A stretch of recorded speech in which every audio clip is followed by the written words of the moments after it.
तो ब्रेक के बाद एक बार फिर से आप सभी का स्वागत है। चर्चा काफी खास है क्योंकि विपक्षी दल मिल जाए लेकिन दिल कैसे मिले ये बड़ा सवाल है।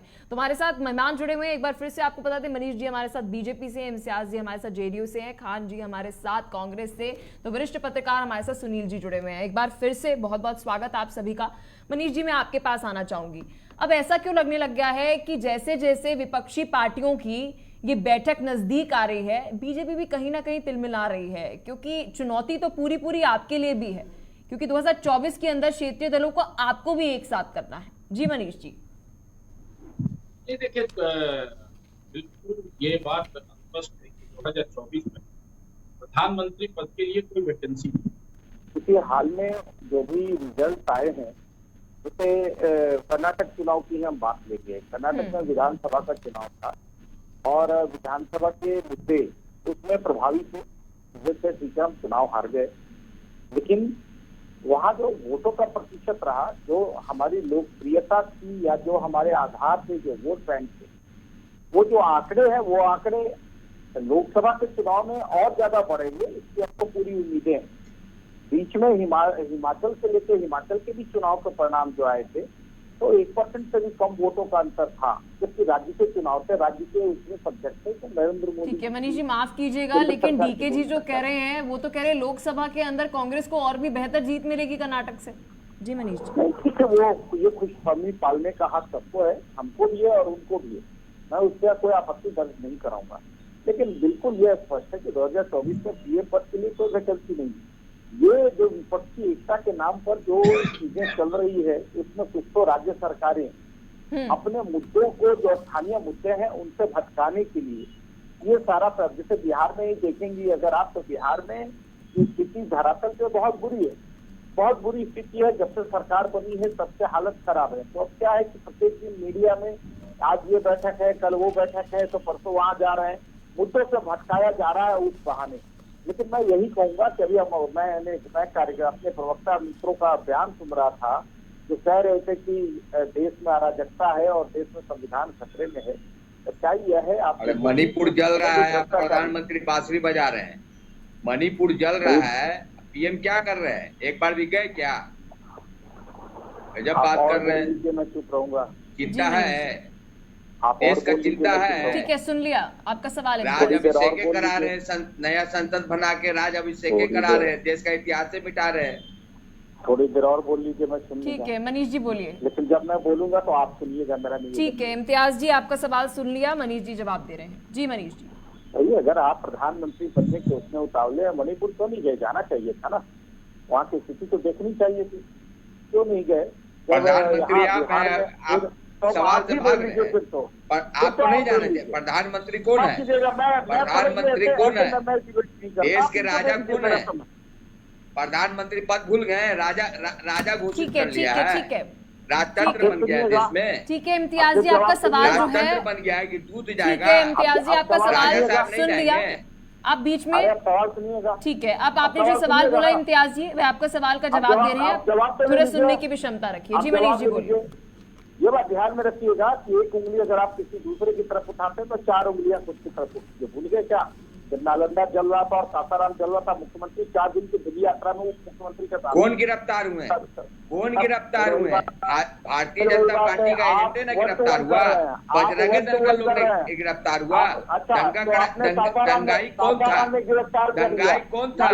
भारतीय जनता पार्टी के समर्पित बजरंग दल का लोग गिरफ्तार हुआ। ठीक है इम्तियाज जी और मनीष जी, नालंदा में कौन? ठीक है इम्तियाज जी, मैंने आपको बीच में मौका नहीं, पूरा मौका दिया बोलने का। विपक्षी एकजुटता के ऊपर बहस है। ठीक है इम्तियाज जी, राजा साहब बांसुरी बजा रहे हैं। ठीक है इम्तियाज जी, नहीं सवाल है ना।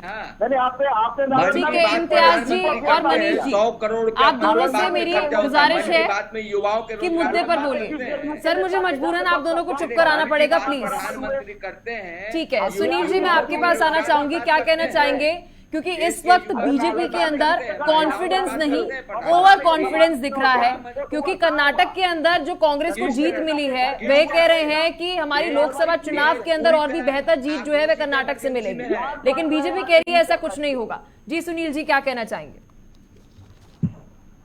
देखो, बल्कि 2014 में 2019 लालू प्रसाद यादव, मुलायम सिंह यादव, शरद पवार, शरद यादव जैसे बड़े नेता ने बड़ी बड़ी मीटिंग की और ये कांग्रेस के सामने प्रस्ताव रखा कि तीसरा मोर्चा न बने, किसी भी तरीके से हम तो सरकार में 2014 और 2019 तक कांग्रेस उस समय भी तैयार थी और कुछ ऐसी परिस्थितियां रही कि जहां क्षेत्रीय दल 2 भी सीटें मांगते थे, उसका कांग्रेस तैयार। अब तो मुझे नहीं लगता वो बड़ा विशेष के राष्ट्रीय चेहरा इस समय जो पहल कर रहा है, ममता जी इस पहल में बहुत ज्यादा सक्रिय भूमिका नहीं निभा। तो मुख्यमंत्रियों की बात की जाए, मुख्यमंत्रियों जो मैंने चारों नाम दिए, बड़ा सत्ता का अनुभव उनको रहा, बड़ी पार्टी से अपने राष्ट्रीय अध्यक्ष रहे, केंद्र में भी वो कहीं न कहीं केंद्रीय मंत्रियों की तरह कैबिनेट मंत्रियों में काम किया है। ऐसे लोग ऐसे बड़े नेता जब बीच का रास्ता नहीं निकाल पाए तो थोड़ा सा भी मुश्किल लगता है। और जो अभी बार बार कह रहे हैं कि टीएमसी को लेकर के, आप पार्टी को लेकर, उत्तर प्रदेश में समाजवादी पार्टी को लेकर को ऐसी स्थितियों का सामना या ऐसी स्थितियों का फार्मूला कांग्रेस के पास क्या होगा, ये तय करता है। कर्नाटक चुनाव में बहुत बड़ी जीत नहीं है। तो कर्नाटक चुनाव की समीक्षा आप करेंगे तो एक राष्ट्रीय अध्यक्ष जब दलित चेहरा कांग्रेस बनाती है तो ये मजा ये दलित वोट बैंक, लेकिन दक्षिण से तो सफाया हो गया ना बीजेपी का। हाँ, लेकिन अंकों का जो खेल है वो अंक कांग्रेस के थे। बड़े भाई होने के नाते जो ईगो प्रॉब्लम कांग्रेस में बड़े नेताओं में नहीं आनी चाहिए। निश्चित तौर से आपने का चुनाव जीता और बीजेपी के चुनाव जीता है, लेकिन ऐसी स्थिति में जो गोल कांग्रेस के नेताओं को बदले हैं, मुझे लगता है क्षेत्रीय दलों के साथ जो कर्नाटक चुनाव से पहले जिस लहजे की बात की थी, कर्नाटक चुनाव के नतीजे आने के बाद उसी लहजे में कांग्रेस को बात करनी चाहिए थी। खड़गे बहुत वरिष्ठ नेता है और खड़गे साहब जब राष्ट्रीय अध्यक्ष नहीं थे तब उनके कई राज्यों के प्रभारी के रूप में उन्होंने कार्यभार देखा और बीच के फॉर्मूले निकाले। राष्ट्रीय अध्यक्ष बनने के बाद पता नहीं वही फॉर्मूलों पर चर्चा करते थे, आज उन फॉर्मूलों पर चर्चा नहीं करना चाहते हैं। ऐसी कौन सी परिस्थितियां होती है? राजस्थान में आपके, प्रदेश में आपके, हम आपकी पार्टी की रिपोर्ट्स आपने रखी। जितना अच्छे से आप अपनी पार्टी को जानते हैं और समझते हैं, क्योंकि जब 2014 चुनाव आ रहे थे तो एंटनी साहब की रिपोर्ट दी थी। एंटनी साहब की अध्यक्षता में एक कमेटी बनी थी, हम चुनाव क्यों आए, उसमें खड़गे साहब की बड़ी अहम भूमिका उस कमेटी में थी। खड़गे साहब ने बड़ा स्पष्ट अपने मन से बहुत सारी बातें रखी, लेकिन अब राष्ट्रीय अध्यक्ष का पद है, एक दलित राष्ट्रीय कांग्रेस ने बनाया, जिसको कैसे बनाया जा सकता है, तमाम उनके अनुभव कैसे हम सत्ता तक पहुंचाने में कामयाब हो सकते हैं, कांग्रेस को सोचना पड़ेगा, समझना पड़ेगा। और मैं बार बार यही कह रहा हूँ, सबसे ज्यादा कांग्रेस को ही कुर्बानी देनी पड़ेगी। लेकिन बीजेपी तो कह रही है, बीजेपी कह रही है लोकसभा चुनाव के अंदर दक्षिण से उसको अच्छी खासी बहुमत मिलने वाली है, सारे राज्यों के अंदर। कर्नाटक के अंदर हाल ही में मिली हार के अंदर वो कह रहे हैं कि उन्हें बहुत अच्छी जीत जो है वह कर्नाटक से देखने को मिलेगी लोकसभा चुनाव में। 2019 के चुनाव को देकर के आप देखेंगे, कर्नाटक का ले लें, मध्य प्रदेश का ले लें, राजस्थान का ले लें, निश्चित तौर से बीजेपी को समर्थन। और राजस्थान के जब विधानसभा के चुनाव में एक बहुत बड़ा नारा दिया था, मैडम तुम्हारी घर नहीं, मोदी समय पैर, ये सीधा बीजेपी के कार्यकर्ताओं का ही नारा था, विपक्ष में बैठे हुए राजनीतिक दलों का नारा नहीं। ये बीजेपी को समझना पड़ेगा। तो बहुत ज्यादा जो चीजें ओवर कॉन्फिडेंस, आपने भी शब्द प्रयोग हो सकता है। 2004 का मैंने एग्जाम्पल दिया, पूरे देश में। ठीक है शान जी, आखिरी सवाल मेरा आपसे रहेगा, क्योंकि शुरुआत कांग्रेस से करी, अंत भी कांग्रेस से जो है मैं कर रही हूँ। क्या कहना चाहेंगे? विधानसभा चुनाव के अंदर और लोकसभा चुनाव के अंदर जमीन आसमान का अंतर होता है। यहाँ पर हम देश के प्रधानमंत्री की बात कर रहे हैं। ये कहना कि कर्नाटक के अंदर हमको जीत मिली है तो अब 2024 के अंदर भी हमें जीत मिल जाएगी। पलक जी, निश्चित रूप से आपने जो बात कही वो सच है कि विधानसभा चुनावों में और लोकसभा चुनाव में अंतर होता है, दोनों के समीकरण अलग अलग होते हैं। किंतु भाजपा तो घोषित कर चुकी है कि हम डबल इंजन की सरकार चला रहे हैं। इसका अर्थ ये है कि जहां जहां विधानसभा में इनके इंजन फेल हो रहे हैं तो इसका अर्थ है कि उसमें लोकसभा में भी इंजन फेल होगा इनका। और विधानसभा में तो कुछ इनकी सीटें आ भी गई हैं, लोकसभा में इनका पूर्णतः सुपड़ा साफ हो जाएगा। अभी पांडे जी हमारे बहुत उत्तेजित हो रहे थे, नीतीश कुमार जी को बहुत भला बुरा कह रहे थे, वो कह रहे थे बिहार की स्थिति ठीक नहीं है। तो आप देखिए कि पिछले 2 दशक में बिहार में सबसे अधिक सत्ता में कोई भागीदार रहा है तो भाजपा रही है नीतीश कुमार जी के साथ। यानी बिहार में यदि आज कुछ गलत है तो उसके सबसे बड़ी जिम्मेदार भारतीय जनता पार्टी है।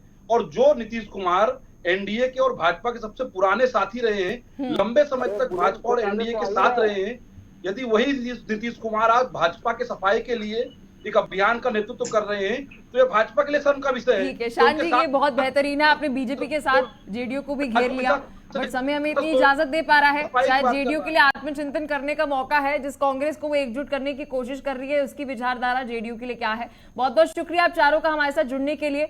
और काफी दिलचस्प ये मुद्दा रहा, क्योंकि जिस लोकतंत्र के अंदर विपक्ष मजबूत होता है वहां पर लोकतंत्र और मजबूत होते हुए नजर आता है, क्योंकि जनता के पास ऑप्शन रहते हैं।